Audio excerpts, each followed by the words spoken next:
Good morning, and welcome to C3MD's first virtual event of the year. So we gather over coffee, and actually, for those who don't like the early mornings, we're going to be doing two coffees and two lunches for the four pillar events that we do online, and then of course we have a few networking events throughout the year or in-person events.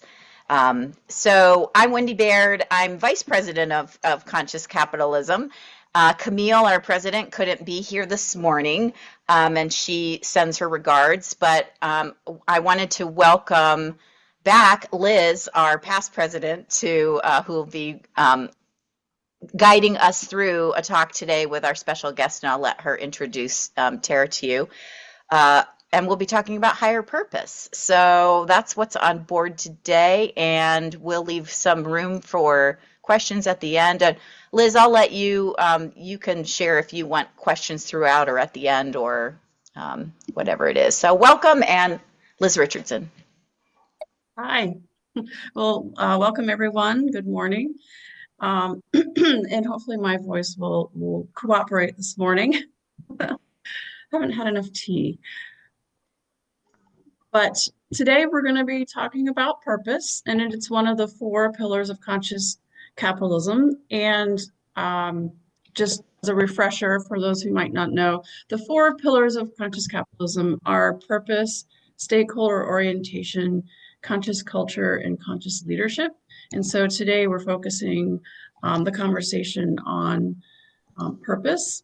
And Tara is our special guest, who we're going to be, she's going to be sharing with us about ethical swag.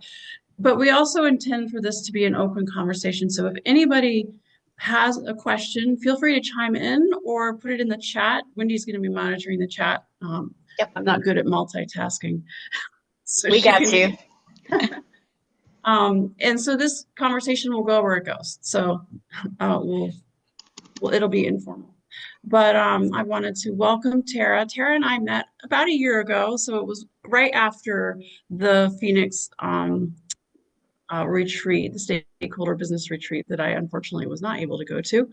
But Tara comes from Nova Scotia, but it's an online company, so she does business all throughout North America. So Tara has had a lifelong desire to use business as a force for good, culminating in Ethical Swag, a sustainable branding company that supports other purpose-driven businesses in their efforts to make a positive impact on people and the planet. They are a certified B Corp corporation, and they pride themselves on working with companies and HR departments throughout North America to attract, onboard, and retrain talent through an innovative, holistic blend of social and environmental sustainability practices. Sorry, my words are not working well. So welcome, Tara. More tea, more coffee, right? Yeah.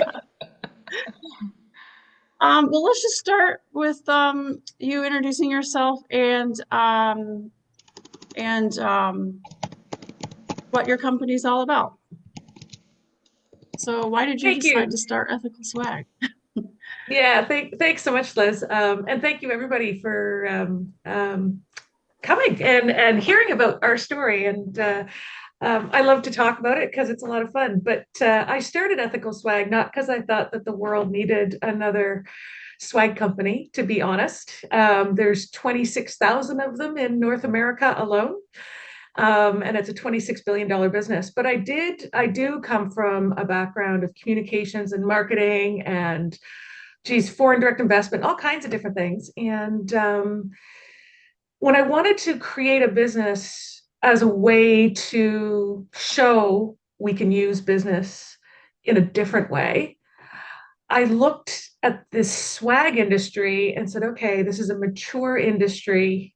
It's well established. It's everywhere. It doesn't matter if you're not for profit, doesn't matter if you're for profit, doesn't matter if you're government. It's everywhere. But I think we are not doing it quite as well as we could be. And so let's take a look at that industry and see what we might be able to do to articulate and show that business can be a force for good. And so that's why I started Ethical Swag. It wasn't because I felt that there was a need for another swag company. And I came up with the idea actually back in 2010 and never had any intention of it being my full-time way to pay the mortgage kind of job. It was more just identifying a gap in the market. And I had two young daughters at the time. And it was like, hey, I can show them that you can see an opportunity and start a business.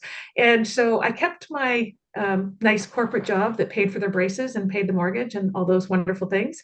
And just kind of kept it off to the side. And then it was in 2017 that I rolled up my sleeves and dug in. My kids were a bit older and decided, you know what, I'm going to make a go of this. So that's kind of a bit of the history. Yeah. So when it took off and you decided to do this full time, was that intentional or did it just kind of happen? Very intentional. But I didn't know it was going to be ethical swag, interestingly Okay. enough. So I always knew that I wanted to do a business, to create a business. I never knew what it was going to be. My father was an entrepreneur, so I sort of lived in an entrepreneurial house. I I know the ups and the downs that come with that because my father went bankrupt when I was 10. I know the level of stress that happens when you're trying to run your own business. And so I always knew that I wanted to run my own business. And I was just sort of waiting for the right time and the right place. And when I came up with the idea of Ethical Swag in 2010, literally a month later, my parents' house burnt down and they were living in Montreal. And they were in their 80s. And so, and I had three young kids and a full time job and homeless parents. So I was like, okay, like we're not going to worry about ethical swag right now. And then I moved my parents to where we are, and then my father got ill, and so just family was very much where my focus was, quite frankly. And my father passed away in 2015, and it was after he passed away that I went to my husband and I said, "Okay, I've got fuel in the tank. I want to do some things with business, you know." Mhm. My mother was well and didn't need the level of support my father had in the final years of his life. Our kids were a bit older, and so I said, "Okay, now's the time." And I didn't actually immediately go to Ethical Swag, to be honest, because I didn't really feel like the world needed another swag company. And what I thought was the the opportunity within ethical swag. I'd never studied it or anything. It was just a gut feeling. I was like, I don't really want to sell swag. So I was actually offered to go with a well-funded cybersecurity startup. There was a founder that I knew, and he was well known. He was the global director of security for Tata worldwide. So very well recognized internationally from a cybersecurity standpoint, had a very well-funded startup and asked me to be CEO of that. And so I did that initially with an ownership stake. So it still felt like it was going to be my own sort of business venture. But at the end of the day, I couldn't get the founder to really see my vision around purpose and mission and all those kinds of things. And it was in 2017 that I said, okay, I'm going to leave the cybersecurity side and I'm going to actually do it within ethical swag. And so that's how I ended up in ethical swag. And finally, for the first time in 7 years since I had the idea, I did research into the industry. I did research into what my gut was telling me, and my gut wasn't quite right, but I did see this other huge opportunity. And so that's when I said, right, let's do it. So when you say your gut wasn't quite right, what did you discover that was surprising? Oh my God, it was so surprising. So I came up with the idea back in 2010 because I was sitting in my former job as director of foreign direct investment. I was sitting in a presentation by the head of a community college, and they were talking about the new campus that they were building and how they were doing geothermal and carbon offsets and all kinds of things, LEED certification, all kinds of things around sustainability for that building. And I was like, wow, that's fabulous. And then about 3 weeks later, I was invited to be a guest at one of their business courses to adjudicate presentations or something like that. And my parting gift did not in any way reflect what I'd heard about 3 weeks before in terms of what they stood for as an organization. So I was like, wow, what a lost opportunity. They're spending tens of millions of dollars over here, but they're not communicating it with the products that have their logo on them. So Mhm. that was the aha moment for me back in 2010. I knew the head of that community college, and I also knew the president of a university, like knew him well, invited to his wedding. And he was the former vice president of sustainability for Body Shop Worldwide. His wife has a PhD in sustainability. So I'm like, okay, slam dunk. Came up with the idea of ethical swag.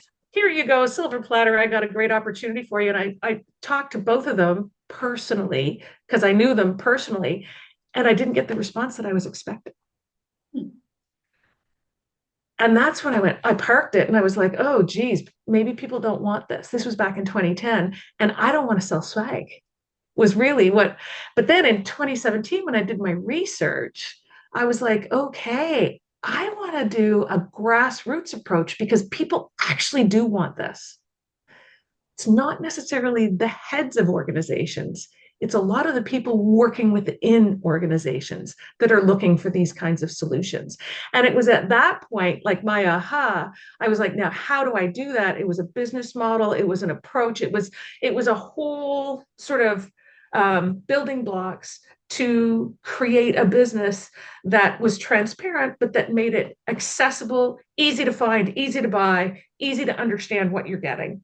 And that's when I put together like good, better, best. And I put together, because I had two major main objections in 2017 when I did my research. One of them was it's too expensive or the products are not any good.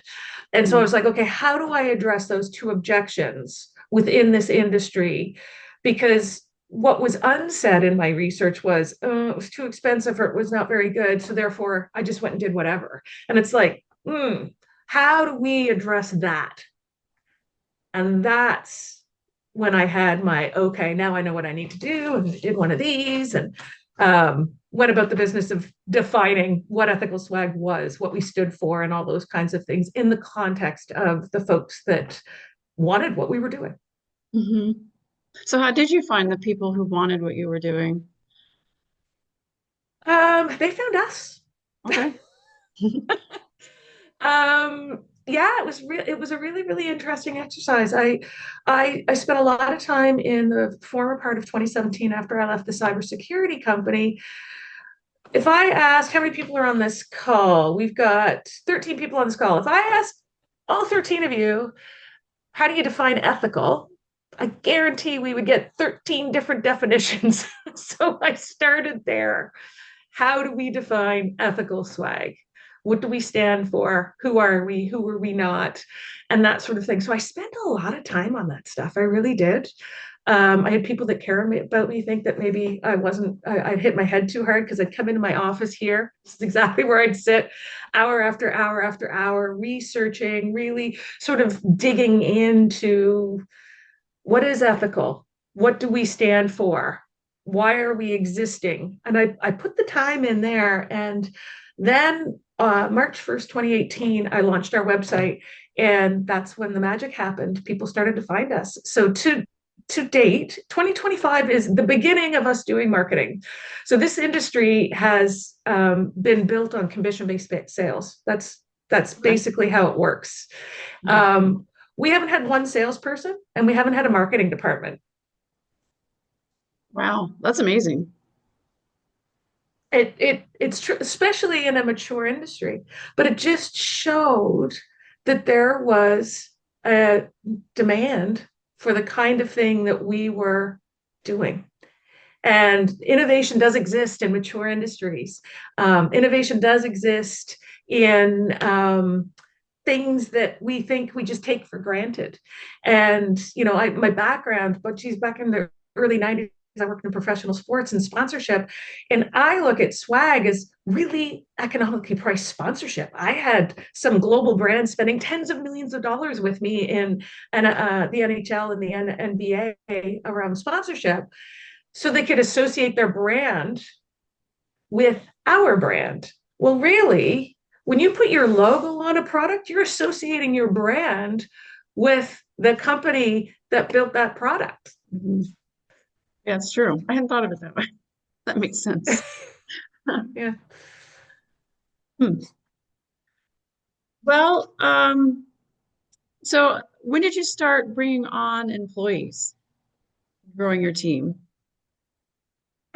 So 2018, I launched our e-commerce website. So that was one of the things that I identified as a gap in the market. So it's a very complicated business because every single product gets decorated and single product gets decorated maybe with a different logo, and you've got complex supply chain. And I didn't know any of this stuff when I started. I was like, oh, what's vector artwork? I didn't even know.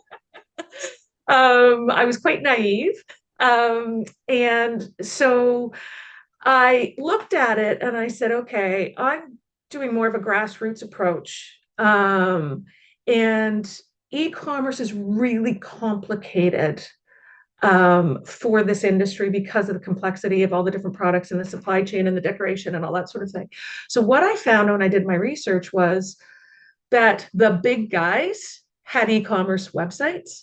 And if you wanted to have e-commerce for somebody, a smaller size organization, there was white label websites that you get from people within the industry that had sort of tech sort of backgrounds, and you could just stick your logo on. But then everybody's sourcing the same products. Everybody looks the same, right? You go on, you change your logo on the front and you put in I'm looking for a pen, and 10,000 pens come up. And how are you supposed to know, right? And so what we did was when I launched in 2018, I launched an MVP, we call it in technology, a minimal viable product website. So I took a white label website from within the industry and I hacked it so that it would only show the products that I was in, the suppliers that I had vetted, the products that I had vetted, and all that sort of thing, just to see if there was a market. It was literally a test. I'm not going to go and invest a bunch of money into technology until I know that somebody actually wants what I want to buy.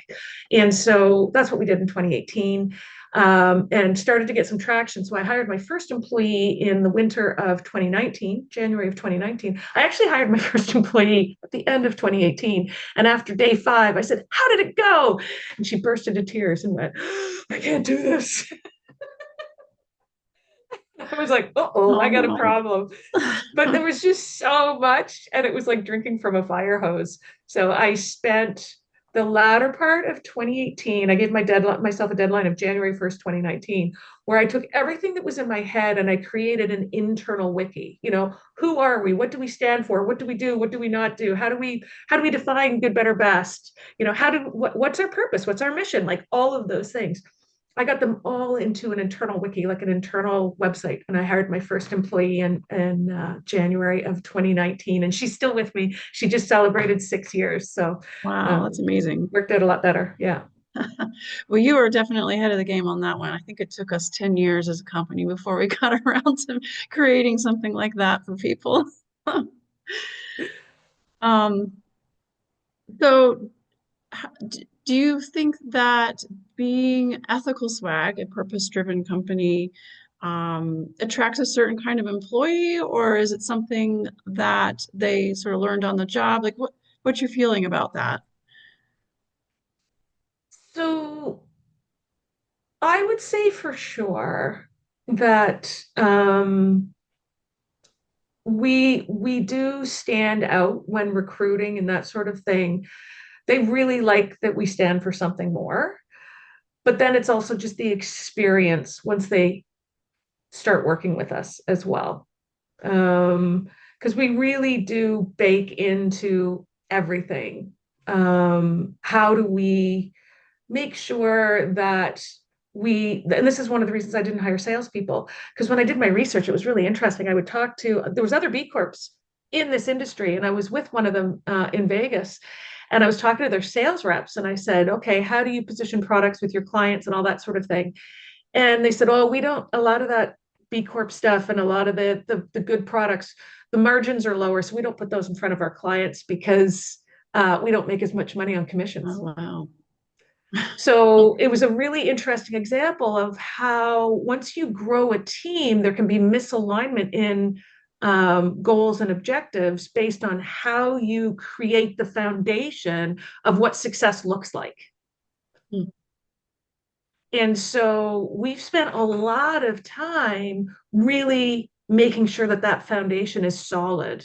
And there's lots of fun little things that I say to the staff, like, you have complete authority to fire clients. If you think that they don't align with us, you're allowed to fire them. And they're like, Mhm. oh, okay. And little things like that. Like there was an unhappy client one time, and I'd love to say we get it right every time, and we haven't yet hit perfection. Don't know if we ever will, but there was an unhappy client one time, and they berated the staff in an email. And I was never happier when I saw that the email went back saying, we're really sorry that this went wrong, but we won't tolerate being spoken to like that. And that employee was empowered to send that email. And it was one of my proudest moments. Because things will go wrong, but we always have this base level of respect that we work with our clients and with our suppliers. And I had a supplier leave, like our key contact at a supplier leave last year, and she sent an email saying she was leaving, and I immediately sent back, oh my gosh, we're going to miss you, you've been amazing, and all this kind of stuff. She said, if all of my clients could be like Ethical Swag, I wouldn't be leaving. Yeah, that's great to hear. And she said, Oh. my whole team, like, that's not like, I hadn't been dealing with her for 3 years. She said, your team are amazing. Hmm. Yeah, that's great. Yeah, I share a similar experience. One of our employees fired a vendor and didn't tell me until after. And again, she was afraid, oh, are you going to be upset? I was like, this is a proud moment. Like I felt the same way. Like I was very proud that they felt empowered to make that decision. So yeah, that's great. So you mentioned the um, the salespeople that you met who were not inclined to sell the B Corp certified or are ethical things because of the lower profit margins. Do you find that challenging, from a business model standpoint, in order to make margins to be a sustainable business? How have you navigated that? So what we've done is really sort of looked at the industry through a different lens. I think the superpower that happened was I didn't come from the industry, so I could see it from a different perspective. Mhm. I didn't have, I've purposefully stayed away from industry type events because I'm trying to look at it from the customer standpoint, not from the industry standpoint. And so when I looked at how we were going to structure the business, and this goes right back to um, that foundational piece that I was talking about, was when I looked at the business and I said, okay, how do we make sure that fundamentally we represent products? Like at the end of the day, we're in the business of improving other people's lives. And we do that by working with clients and partners that put people and planet first, right? That's our Mhm. purpose and our mission. And so if that's what we're doing, then how do we address that within the market? And so our business model is completely different. So commission-based sales is what drives this industry. And if you're not paying the commissions, then the business model is different. And so you don't need, we still have the same margins as everybody within the industry.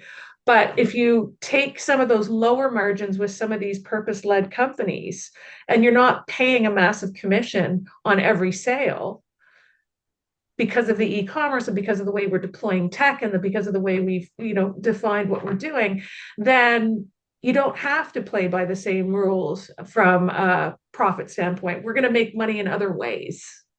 Yeah. Well, it's fascinating. So you've just given me kind of a ha-ha moment for my own business.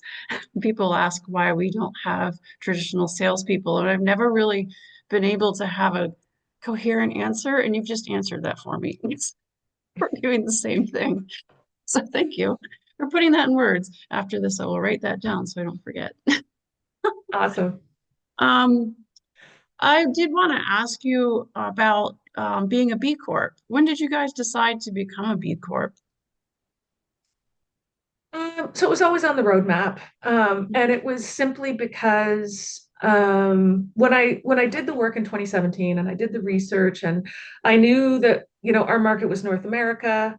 I knew this traditionally, if you look at the 26,000 promotional products distributors in North America, more than half of them, a large majority of them, work within a 40-mile radius of where they live, right? There's no barriers to entry to this industry. Mhm.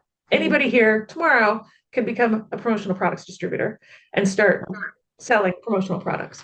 And when I looked at the industry, the majority of them are working within a 40-mile radius. I dangle off in the North Atlantic on an island. I'm not going to, like, I'd be out of business pretty quick if I had to rely on the 40-mile radius because, like, there's not a lot of people outside my door. And so I knew North America was my market. And I know that when you're in business, when I did my research, basically trust is at an all-time low in the world, right? There's these Mhm. websites, who's behind them? Where are they? Like, is there real people? Are they like, there's half the time there's no phone number, all this sort of thing. And I knew that I was going to be dealing with that. And ours is very much a human-centered organization. Ours is very much like for our US clients, we source all of our products in the US from US suppliers in US. Like it doesn't matter where we are, we're in the people business. Mhm. And I was like, how do I prove that people can trust us? And that was why we went for B Corp was we need a respected global third party audit to look under the hood and say, yep, it's real. Yeah. And that's why we did it. So, And it was right from the beginning. what was your experience going through that process, becoming certified? It's so hard. I don't have coffee, but I need Bailey's in it right now. Like it's a heavy lift. I'm not gonna lie. Like whew, it's a lot. It's a lot. Um, which actually is why I really respect it.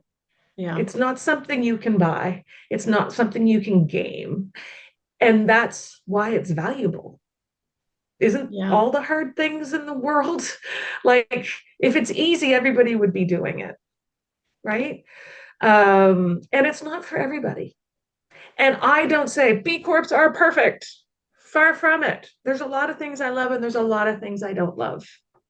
There's for me, I'm very much a capitalist. I'm a conscious capitalist. I'm very much about profit because I think that's how we're going to address the biggest issues in the world, not through not-for-profits, not through, holding hands and kumbayaing.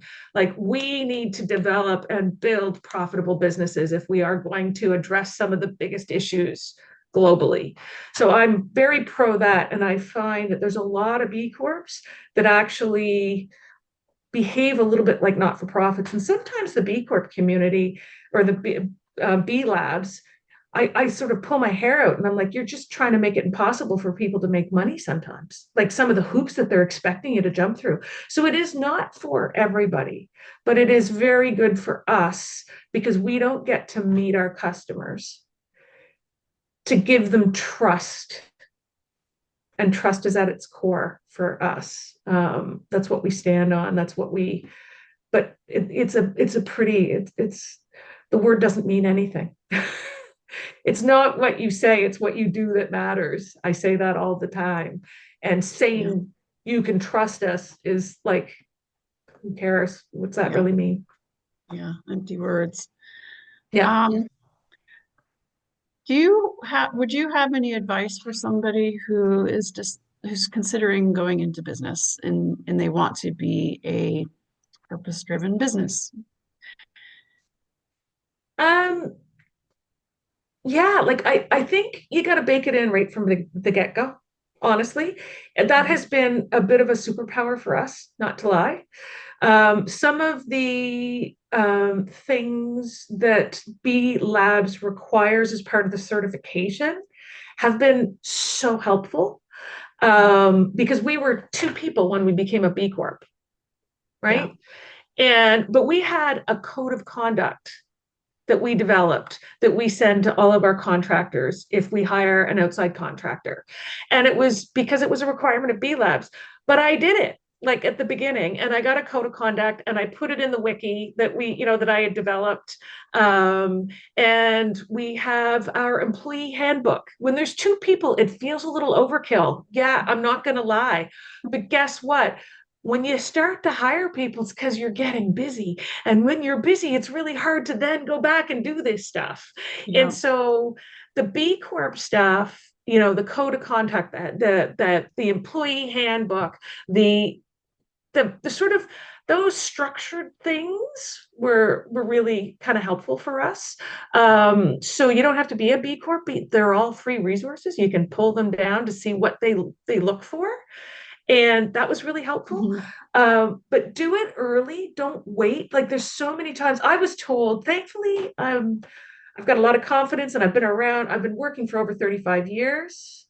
Feel free to ask questions. I've been in business for a long time. So I got a lot of people telling me I was wrong when I started. And I had enough confidence to say, yeah, okay, that's your opinion. Next. When you're younger starting a business, that can be hard. If somebody's, no, no, do it this way. This is the way you do it. Scale fast. Don't worry about purpose. Just go and get customers. Worry about doing that other stuff later. That's the advice that you get in a lot of these incubators. That's the advice you get from a lot of mentors. Because there aren't a lot of companies that start with purpose first and then grow. And that's one of the reasons why I'm doing it, is to demonstrate that it can be done. And you just have to be thinking about things kind of earlier than you think you would need to. But it doesn't have to be a heavy lift. It's just sort of a checklist almost. Okay, put them in place. And then it sort of helps you as you grow. And B Labs is really good for that. You could look to see some of the things that they have around governance, some of the things they have around environment, some of the things that they have around the employee pillar. They're changing now. I don't know exactly how that will go, but yeah, it was helpful. You said B Corp is changing some things. Yeah, so it's gonna be they're going through a lot of change. So it's been traditionally around five pillars, Mhm. and you had to get points within the five, and you could have a ton of points in governance and none in the environment and still be a B Corp. Oh. For example, you could have Mhm. a ton on social, but none and so now they're sort of I don't really know what it's going to look like. Um, there's a lot of people going, "Ooh, what's this going to be all about?" But they're trying to, or they are making it so that you have to have kind of all of the pillars and all of the areas, and it's not sort of on a point system where you can sort of double down on points over here and not worry about the stuff over here. I see. It's a little bit more A little more holistic. holistic. Yeah, that makes sense. Interesting.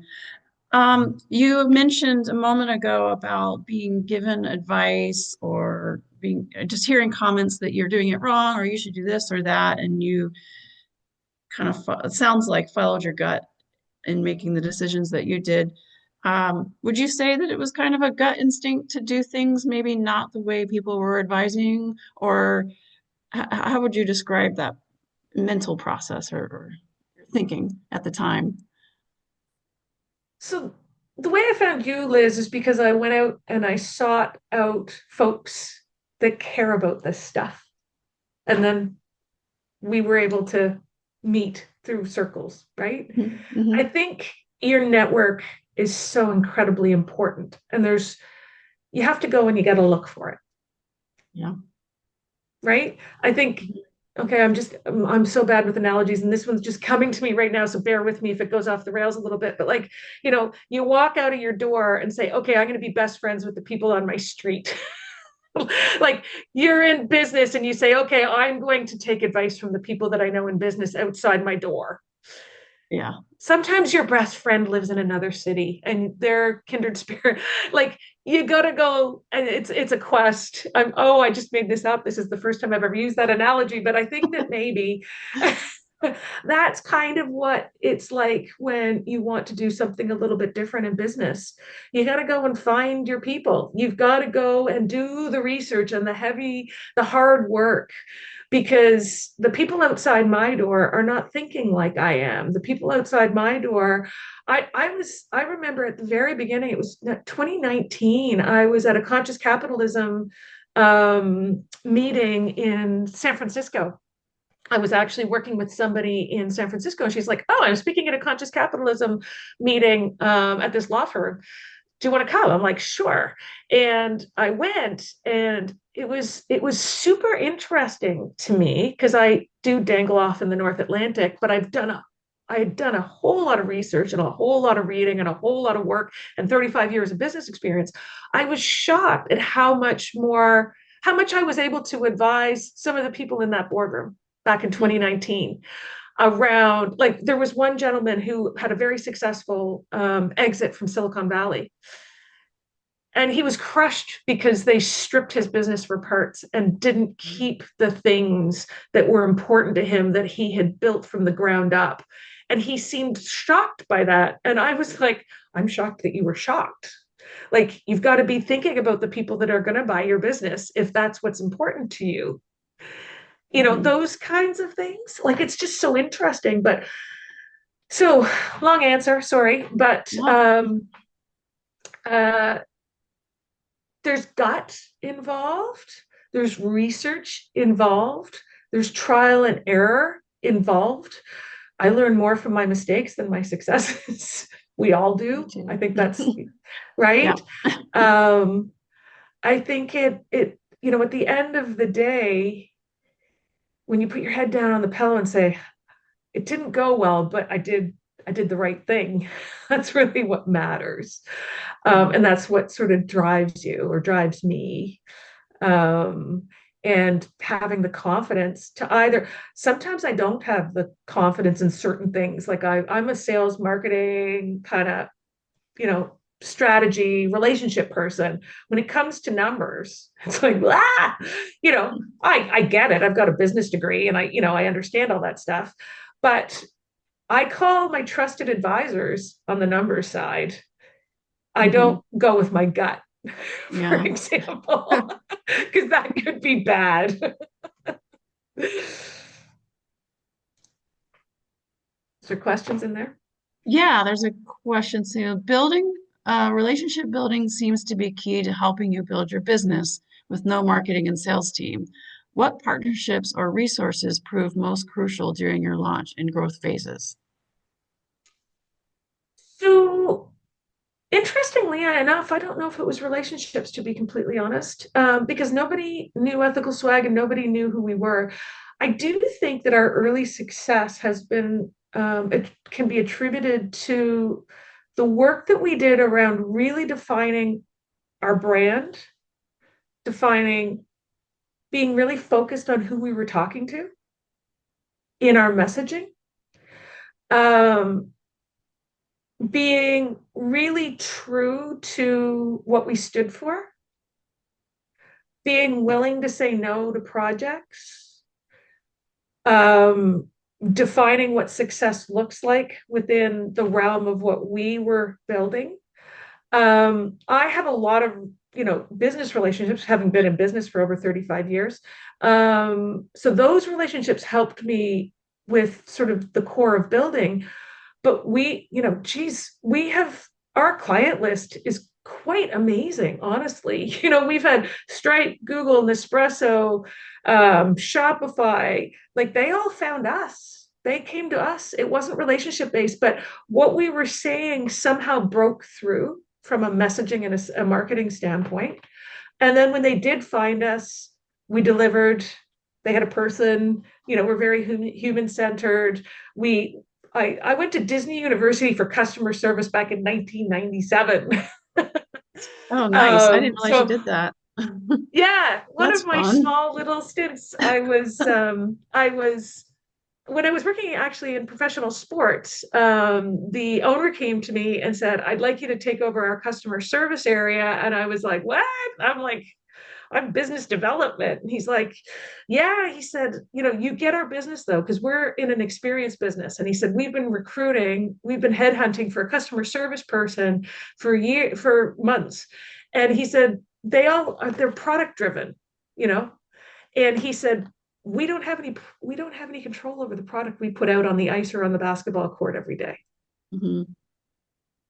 Our business is experience, not product. We're looking for the right person from a customer, because it was an organization that was growing. quite substantially at the time. My employee number was like 0003 when the owner of this NHL team decided to do what he was doing. And so he came to me and he said, I'd like you to take over the customer service area. And I was like, I don't know anything about customer service. Like, I'm over here. I was in my 20s. And he said, no, we can teach you that stuff. It's you understand our business at its core. So they sent me off to Disney University, and that was one of the most fascinating experiences. It was a week-long professional development course back in the 90s. I'm sure they still do it around customer service.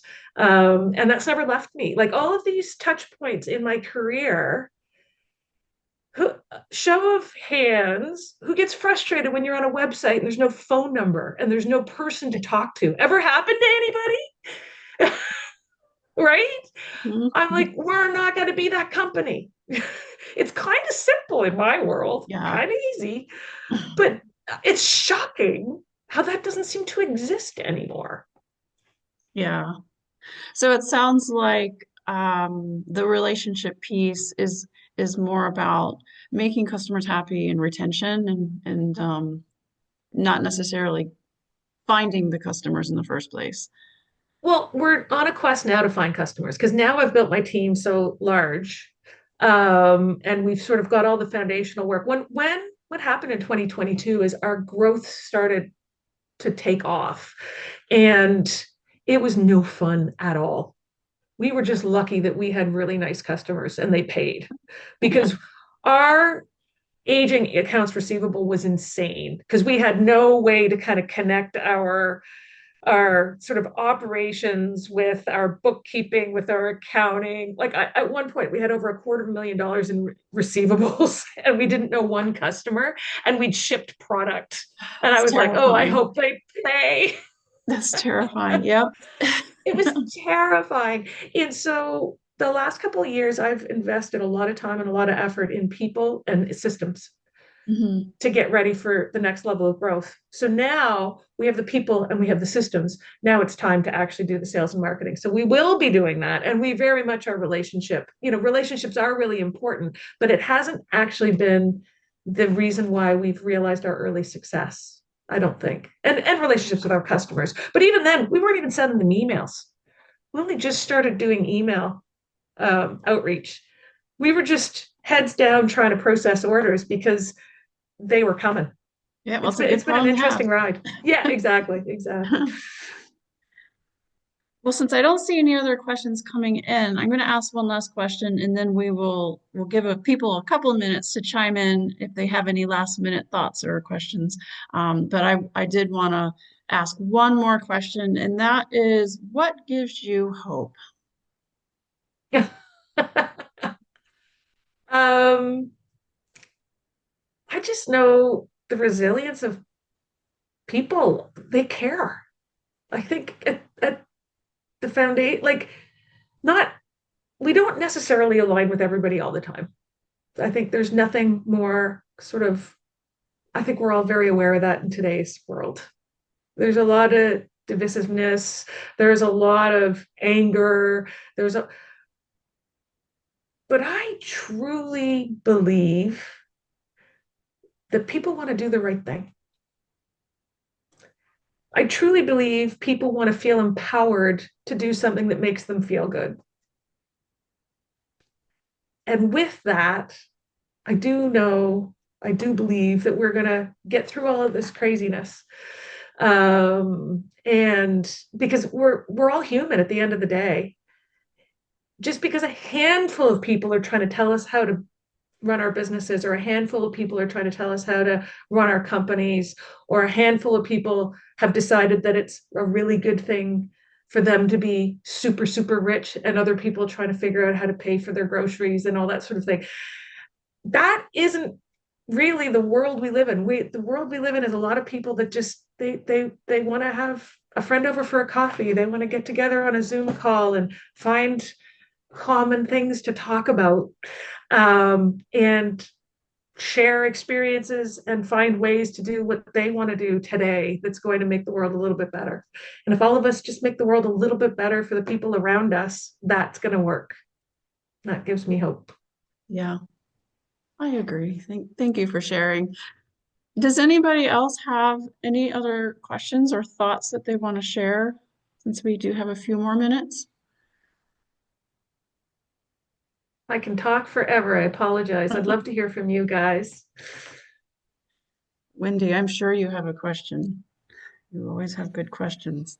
Me, I'm just fascinated by the whole thing, and the whole you addressed what I was going to ask about B Corp, because I have heard from some folks who, after the fact go, was it worth it? Because it's hard. It's really hard, even after you're in it, the reporting and everything else. So, any regrets about it at this point with B Corp? No, for me, no. But like I'm not standing on the rooftop saying everybody should be a B Corp because I think that there's gaps, right? I think it depends. It's sort of like Yeah. anything in business and in life. It works really well for certain people and not really well for other people. And Yeah. for us, the problem that we had was how can people trust us with all the bogus reviews, with all the fake news, with all the things that are going on in the world? I had one thing that I was looking to accomplish with my B Corp was trust. Mm. Because you can't talk about trust, you just have to do it. You either have the trust of your customers or you don't. And that was the singular reason why I felt I respect B Labs. I respect the B Corp movement. I respect what they stand for. But it isn't perfect. And I woke up this morning and I wasn't perfect yet either. I'm working on it. I Always don't working on it. expect I don't expect perfection in folks, right? Right. But I think it's a constant quest to figure out what's right for me and my business. And then how do I support others within that realm in a way that can help them be the best that they can be? And so, yeah, I don't regret it at all, but I'm not about to sit here and tell everybody go be a B Corp and life is going to be perfect because Right. it isn't. It's a heavy, heavy lift. And we almost didn't get recertified, Mm. um, which really bugged me. And I had a press release written and I was going to blast B Labs. And here's the reason. Okay. So we literally bake everything in to our business because that's what we stand for. It's not because we're doing it to check a box with B Corp, right? So there's certain things that get like an eighth of a point, like paying employee benefits. And there's other things that get like 12 points, like massive donations and giving away your profits and all that sort of thing, right? So the way our industry works, our year end is December 31st, and corporate gifting is a very big swing in the latter part in Q4, right? So the way that our year end landed and the way that we report on profits, our our our our donations for the year that they audited us for were $700 short of meeting 20% of net profit Wow. from a donation standpoint. Yep. Okay. $700 short. And it's all December 31st. I didn't even know that. Like you're just doing your thing, right? All year. But we had a massive order come in at the end of fiscal that shot our top line revenue up and our profit up. And we were $700 short on meeting our 20% of profits. Yeah. That's 12 points. Wow. Yeah. So what did you do? Well, because we have so many things baked in, we still got our B Corp. Okay. But you needed 80 Shock. points. And I think we had 82. You could look it up. We Mm. would have been 94. Mm-hmm. And I said, I'll write a check. Like, I didn't realize as of December 31st, they wouldn't let me write a check to make up for it. Mm. They just said, no, 0 points. Yeah. Wow. Tough. And I was like, So, but it's a way to buy the B Corp. Like, and that was the press release that I was like, somebody else, if I'm doing employee benefits, I'm doing codes of conduct, I'm doing supplier vetting, I'm doing carbon offsets, I'm doing all of these things. And yet somebody can come along and write a big check and get a bucket of points. Yeah. And that's one of the things that I don't like about it. But anyway, um, we still made it, but I just think that it's flawed. Like and I think they're trying to fix that in the next Yeah. go around. Yeah, I was wondering when you mentioned that they're trying to make this a little more holistic, that it might kind of address that a little bit. Exactly. And they're expecting there's going to be about 25% that won't be able to recertify. Yeah. I'm not worried about it because it's literally baked into us, but it's baked into us because that's what we are. It's not because we're trying to check boxes with B Corp. Right. And sometimes they give more points to think, like, to me, people are super important. It's part of our purpose and our mission, right? Improving other people's lives, like our suppliers and our employees and our customers. Like, really, it's about people for us, right? Tara, that is the perfect segue because our next workshop is about stakeholder orientation. So we are just about out of time. I want to thank you very much, and thank you, Liz, for leading the conversation. And I wanted to just give a couple minutes to introduce you to Maria Villani, who is our secretary and in charge of membership. Maria, do you want to unmute and say? Yes. Hi, everyone. Happy to be here, and thanks for everyone for logging on. And Tara, that was so amazing. So we are looking forward to some events in the future, and we're also working on some opportunities for sponsorship and businesses to be a part of that. Be a part of it. So yeah, we're looking forward to future events, and hopefully we'll see more of you on our and in person. Great. And we'd encourage, if you are not a member, please check out our website. I put the link in the notes, Thank the you. chat. And Yep. we would love to have you as part of the team. A small business membership is only $250. A larger corporation, not even that big. A bigger small business, over 20 employees, is $500 a year. And you can join as an individual for, I think it's $100, 99, something like that. And you get free entry into our events that are run exclusively by C3MD. So we'd love to have you join. I was going to say save the date for, I think it's April 15th is our next one. Yes, it's tax day, but everyone's going to need a break around noon, where we'll be talking about stakeholder orientation. Thanks, everybody, for coming. Any last minute questions? We've got 2 minutes left. Hi, Danielle. Hi, Kamal. Hi, Beth. I feel like, who was that? The magic mirror when we were kids? Miss Rachel. Hi, I see you, Tanya. I see you, Rebecca. Well, I'd love to give a plug for you, like, the fact that you're saying membership and everything else. That's really what's, for me, it's surrounding yourself with like-minded people. That's where the magic happens. It's the best it thing really ever. is. So it makes a big difference. And I am very grateful for the people in this room, for Wendy and for Tara and everyone that I've had some great conversations with over the years. And it's really helped me as a business owner navigate operating this way. I never feel like this time is wasted. Even though I have to get up earlier some days, I feel like it's always a really good investment. It's just great to be able to hang out, and I'm hoping that we get to do it again regularly. So please consider joining if you haven't. Show up even if you haven't. Anyway, we love to see you. And again, Tara Milburn of Ethical Swag. Check it out, everybody. ethicalswag.com. And thank you. Thank you, Tara, and thank you, everybody. Everyone have a I great day. sincerely appreciate the time. Thanks, guys. Thank you. Bye-bye. Bye. Bye. Thanks, Maria. Thanks. See you later. It's always like okay, breathe. So in the middle of this, I'm going to stop the recording. Hang on.